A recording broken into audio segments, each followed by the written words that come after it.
ومن الليل فتهجد به نافلة لك عسى أن يبعثك ربك مقاما محمودا. أعوذ بالله من شر الشيطان اللعين الرجيم. بفضل الله بسم الله الرحمن الرحيم. اللهم صل على سيدنا محمد عدد ما في علم الله صلاة دائمة بدوام ملك الله وعلى آل بيته الطيبين الطاهرين. الحمد لله الذي بنعمته تتم الصالحات. أمبارح الإسلام أو منك جين رامي أو فوني الإسلام فولي كشي فولي هنا فولي أني بركة فولي نودي السلام عليكم ورحمة الله تعالى وبركاته. Kadua kawi kadua nyina fe kanina Allah subhanahu wa ta'ala fe aka ambe ben soba ma fota ani ketala kanga nyini fon ka sorofe ka barkadu anga sorofe mula abo chugala ambal mamme kanga suivi Facebook WhatsApp kan hal katabla YouTube kan ame befo ka be wali mado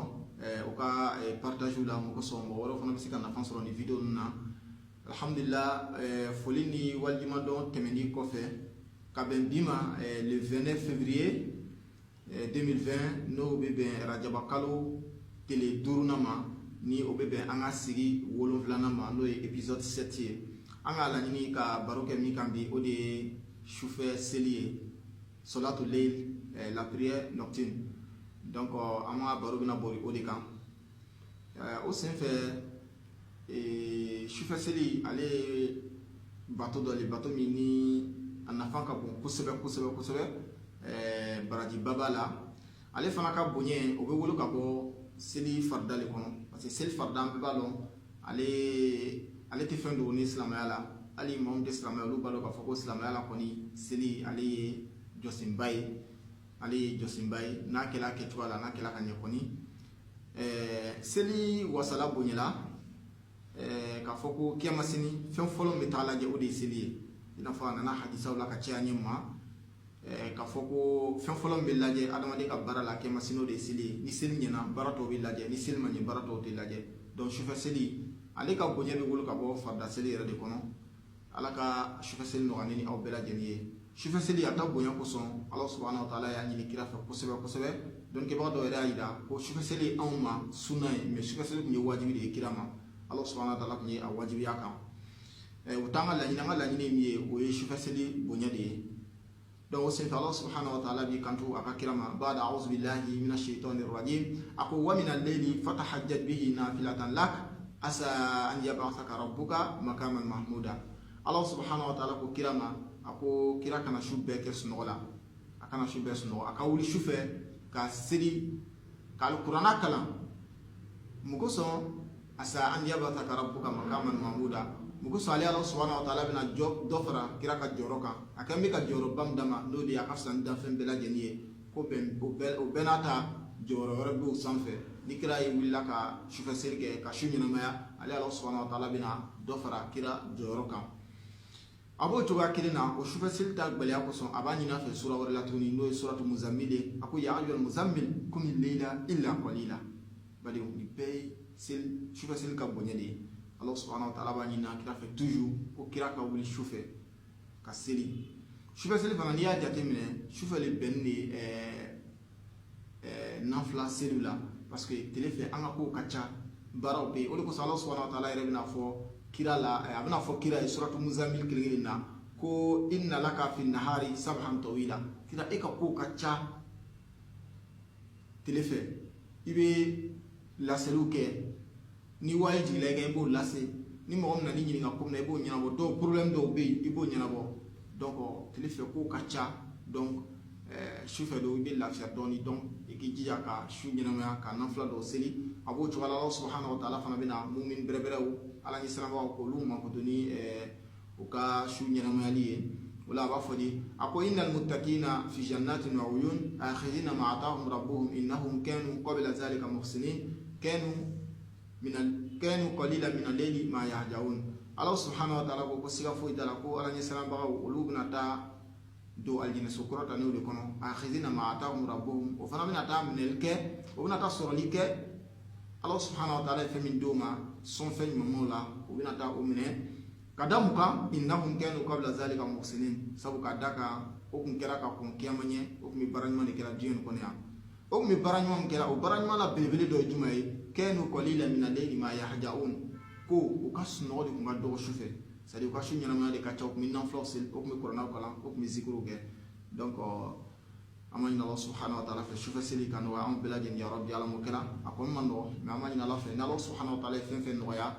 gɛlɛya t'o la tuguni donc o siralatigɛ la kira a ye nafila dɔ fɔ rajaba kalo nin na nafila a nafa ka bon kosɛbɛ nafila bɛ taa bɛn jɔ 60 de ma su i bɛ jɔ 2 seli donc ni rajaba kalo taara ban a bɛ kɛ komi jɔ 60 samantiya ba b'a la donc o nafila bɛ seli cogoya jumɛn de don nafila nin jɔ kelen o jɔ kelen na i bɛ suratul fatiha kalan siɲɛ kelen ni ka suratul fatiha kalan i bɛ na ni kul ya ayyuhal kafirun la a'budu ma ta'budun fo ka taa bila laban na siɲɛ 3 n'o siɲɛ 3 banna kul huwallahu ahad Allahu samad fo ka taa bila laban na n'an ko suratul ikhlas i b'o kalan siɲɛ kelen jɔ kelen n'aw bɛɛ lajɛlen na fatiha siɲɛ kelen kul ya ayyuhal kafiruna siɲɛ 3 kul huwallahu ahad siɲɛ kelen donc ni jɔ 2 banna i b'i tɛgɛ 2 kɔrɔta i bɛ dugawu dɔ kɛ i b'a fɔ de la ilaha illallah wahdahu la sharika lahu lahul mulku wa lahul hamdu yuhyi wa yumitu wa yuhyi وهو حي لا يموت بيده الخير وهو على كل شيء قدير وإليه المصير ولا حول ولا قوة إلا بالله العلي العظيم اللهم صل على محمد وآل محمد النبي الأمي donc ni kilala jɔ 2 la bɛ ni dɔwɛrɛ kɛ i b'i tɛgɛ kɔrɔta i b'a fɔ di la ilaha illallah wahdahu la sharika lahu lahul mulku wa lahul hamdu يحيي ويميت ويحيي وهو حي لا يموت بيده الخير وهو على كل شيء قدير وإليه المصير ولا حول ولا قوة إلا بالله العلي العظيم اللهم صل على محمد وآل محمد النبي أمي كراكو كوفة يبدو كيري يبي تك كي يسالو كراكو نيو كدو كو فإن الله يستجيب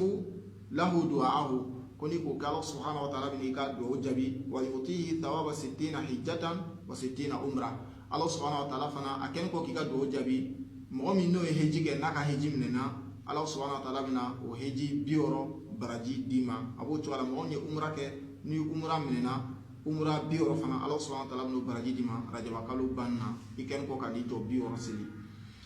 donc bale mo anganjija selen asilman gele abo tukala ni domi temenika ina fanga kuma ke bi akela ka so ile kuma lon wala ika do me ku nyina na donc mi temenika ni na wuli shufa ni bas ibe sela ina fo bishunna ibina tere woro na ta seli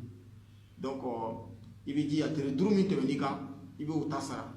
donc naki jebe se ya tele sabata sara shunna donc tele flata beto sini ibina sinta seli ni ka sini ka do fla seli ibe jonnan seli ka faraka iba biru sara tugala donc iba to seli fla fo kata rajaba kaluban mayna Allah subhanahu wa ta'ala fe nimi ka fo ni aw mi ba lamina kan wa ambela jeni ya rabbi ala mo kala donc ambe bok mana ya ni video la épisode 7 la ka sigi nata kono no épisode 8 toujours mi do ka do ni aw fe ka wa encourager aka partager la mo ko sombo woro fona mi siga na fansoro ni video na